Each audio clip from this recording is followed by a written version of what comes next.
Alright, let's get it, guys. Alright, so I took a gas station rhino pill before this, and I really wish I could say that it wasn't working. But hey, up here. Down here's just a surprise store that's gonna grab us later. But, anyways, I never used to make my own ramen growing up. What I would do is I would just have my dad or my little sister make it for me, and the ADHD bits later, I should be disassociating now. But they would make it for me, and like I would bat my beady, needy little eyes while they, son of a bitch, walked off to go and do it, muttering, lazy motherfucker. And nervous, jeez. But, I swear the last one was better. But, no. They, lazy motherfucker, aren't you going to college in here? I still don't know how to make ramen. But, there was this one night I was really hankering for something, because it was all that we had in the house that I was willing to eat. Like, we had other shit, but I'm sorry, at this point I was too damn lazy to make my own ramen, much less a medium rare beef Wellington with a dash of lemon and a side of lamb sauce. Where the fuck is the lamb sauce?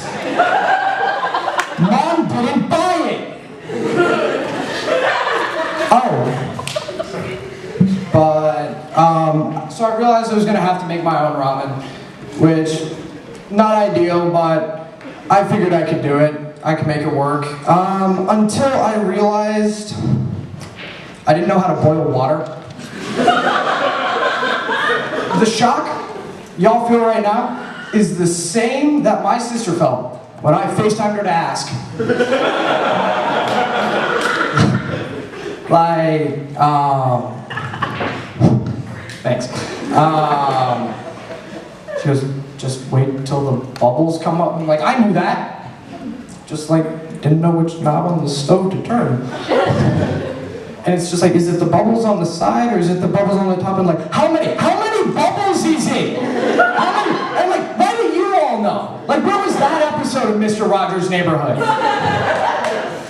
Like, neighbors, it's a beautiful day to learn how to make raw meat digestible for your sensitive ass tummy. Like, nah man, I don't need that shit. I built up my immune system by scraping the shit out of my knee on concrete and then going to take a swig from a garden hose that had the same lead content as the wrong gas pump. Like everyone else did. Everyone knows what I'm talking about. But, I mean, like when my mom told me, stay away from that, that's hot. I fucking listened. I don't know what y'all did, but I turned my happy ass around, parked in front of the TV, and sucked my thumb while watching Ben 10.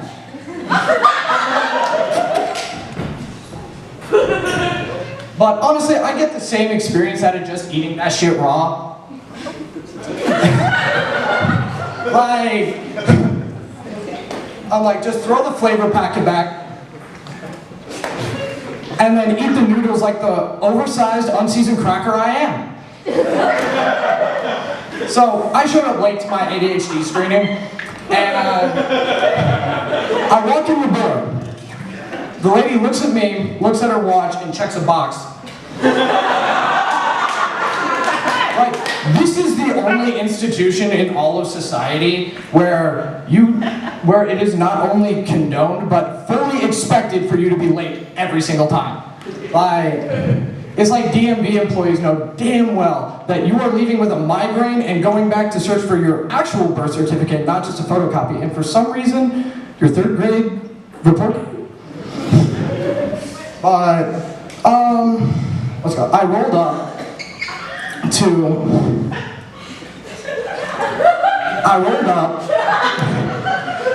the construction site and heaps of rubble that Apple Maps swore the screening was at. And I went around to, just double check, make sure there's not a psychiatrist back there with a shit ton of puzzles. Like, just gonna have him put together all the threes. Like, oh, yes, hello, I already did. I'm quite proud of my roster. Nah, I'm just playing. I have less bitches than dopamine.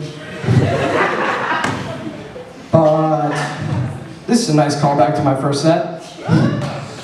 Oh yeah, I called the office and let them know what was going on. And I got the answering machine.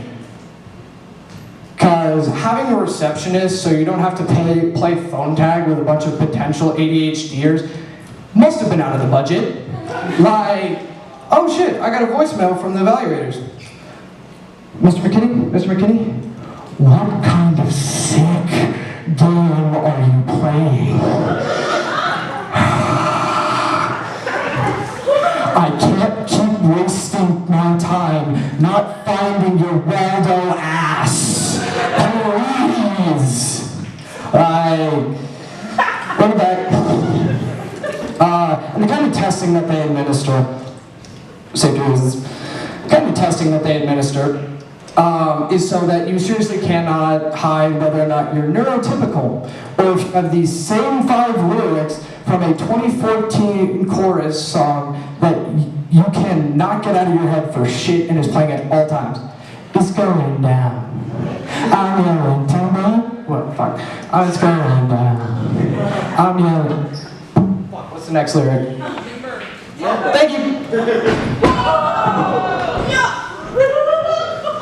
No, but I never wanted to claim to have ADHD, but because I never wanted to self-diagnose.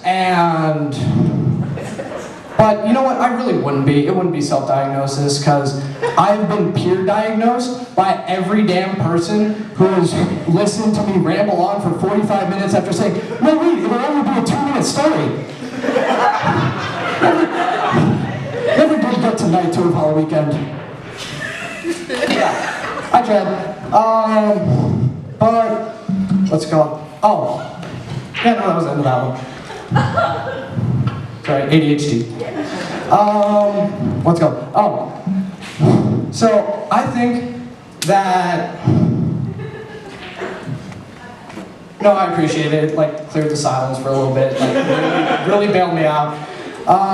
Nice segue into this. So, I think that raising children in a college town is parenting malpractice. Like, the fuck do you think is gonna happen? What do you want to be when you grow up, Jimmy?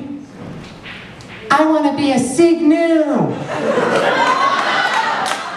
No wonder Jimmy has problems touching the other kids' toys without permission.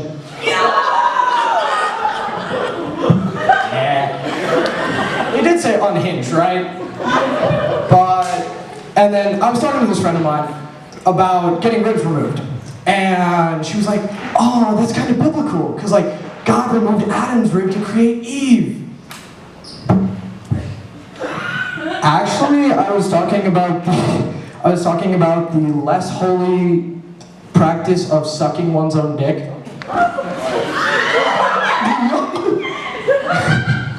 But also, just what a fucking stretch. Like trying to make removing body parts a Christian thing, like the trans community's just gonna let that one slide. Like, honey, we ain't gonna have that. Like, Jesus Christ won't call me an abomination before the Lord for having my dick removed. The real abomination was that big sweetie. Knock on wood. I've got a confession to make for y'all. Bear with me.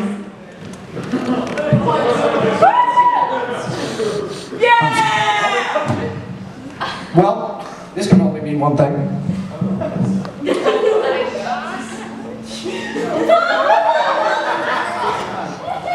Thank you guys, have a great night.